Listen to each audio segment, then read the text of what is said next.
बिस्मिल्लाहिर्रहमानिर्रहीम। अस्सलाम वालेकुम फ्रेंड्स, मैं हूं ज़ेब और आप देख रहे हैं traveller 777। Welcome to our YouTube channel. तो फ्रेंड्स, आज हम बात करेंगे पुर्तगाल को लेके और स्पेन को लेके। इसके ऊपर हम बात करेंगे इन दो कंट्रीज़ के ऊपर, क्योंकि पुर्तगाल और स्पेन ऐसे कंट्री हैं यानी कि जहां पर अगर आप जाएं तो आपके डॉक्यूमेंटेशन के प्रॉब्लम जो है वो सॉर्ट आउट हो जाते हैं, आपको वहां का टीआरसी मिल जाता है दोनों कंट्रीज में।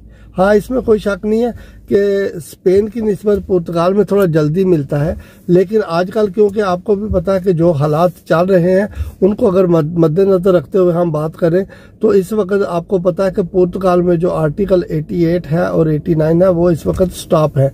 तो इसका कोई पता नहीं है एग्जैक्ट कि ये कब तक शुरू होगा और दोबारा से अगर जब ये इसको रीओपन तो करेंगे, लेकिन ये अगर रीओपन करेंगे तो इसमें कंडीशंस वगैरह चेंज हो जाएंगी। तो इसलिए अभी कोई पता भी नहीं है कि जब दोबारा इसको रीओपन करेंगे तो इसमें कौन सी कंडीशन अभी आएंगी और किस तरह से अभी जो है ये सारा प्रोसेस होगा। तो इसलिए अभी इसके ऊपर तो बात नहीं करते।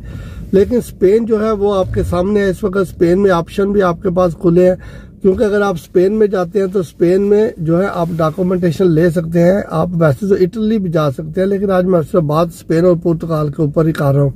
तो पुर्तगाल में सिचुएशन अभी आपको पता है कि जो है वो जैसी है। पुर्तगाल में आपको काम भी नहीं मिल रहा, ऊपर से पुर्तगाल में आर्टिकल 88 और 89 दोनों बंद हैं।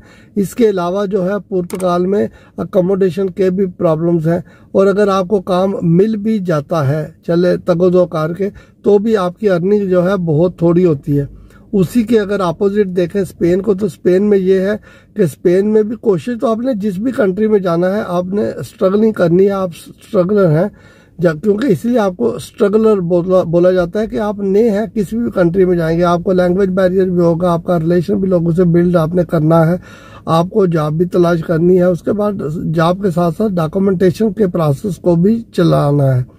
लेकिन स्पेन में अगर पुर्तगाल की निस्बत अगर आप स्पेन में जाते हैं तो स्पेन में ये है कि एटलीस्ट आपकी पदरूनामेंट जब हो जाती है उसके एक सर्टन टाइम के बाद, यानी कि 2 साल के लिए पदरूनामेंट होती है, 2 साल के बाद फिर उसको रीन्यू करवाया जाता है, और रीन्यू करवाने के बाद टोटल जब 3 साल हो जाते हैं तो फिर आपको जॉब का कॉन्ट्रैक्ट चाहिए वहाँ पे।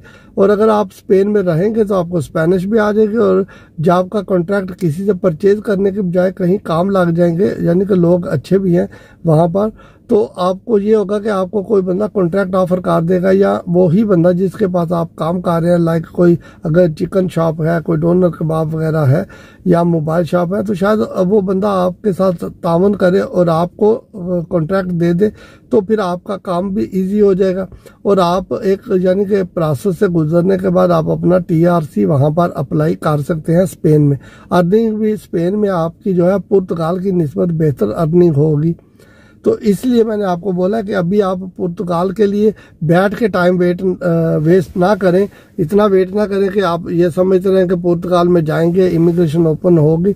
जब इमिग्रेशन ओपन हो जाएगी, यानी जिस तरह के इमिग्रेशन तो वैसे ओपन ही है, लेकिन आप समझ लें कि आर्टिकल 88 और 89 जब रिस्टार्ट होंगे तो फिर अगर आपका दिल किया तो आप पुर्तगाल में आके अपना प्रोसेस चला लेना, अगर आपने पुर्तगाल के डॉक्यूमेंट्स ही लेने हैं।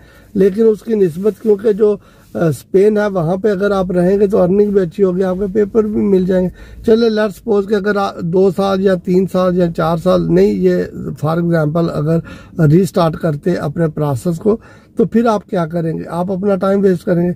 और यही 3 साल अगर इसकी बजाय आप स्पेन में बैठे होंगे तो स्पेनिश भी आपको आ जाएगी, आपके डॉक्यूमेंटेशन का मसला भी हल हो जाएगा, पदरूनामेंट पूरी हो जाएगी, टाइम पीरियड पूरा हो जाएगा, तो उसके बाद आप जो है अपना रेजिडेंस कार्ड भी अप्लाई कर सकते हैं। तो इसलिए जरा सा इस बात के ऊपर सोचिएगा, इसमें आपका ही फायदा है। अगर आप इस बात को सोचेंगे तो आपका फायदा है, अगर नहीं सोचेंगे तो फिर आप खुद समझदार है। और इसके अलावा यह है कि स्पेन को अगर देखा जाए तो पुर्तगाल की निस्बत इकानमी वगैरह भी अगर देखें तो उसकी बहुत स्ट्रांग है, सैलरी जो है वो भी पुर्तगाल की निस्बत ज़्यादा है स्पेन में।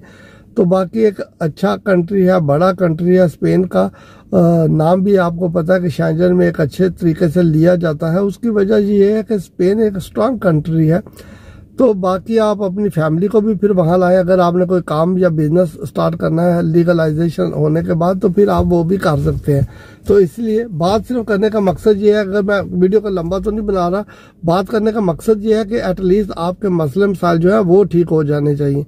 तो इसलिए मैंने ये वीडियो बनाई है कि पुर्तगाल और स्पेन में अगर देखा जाए तो इस वक्त स्पेन आपके लिए बेस्ट ऑप्शन है।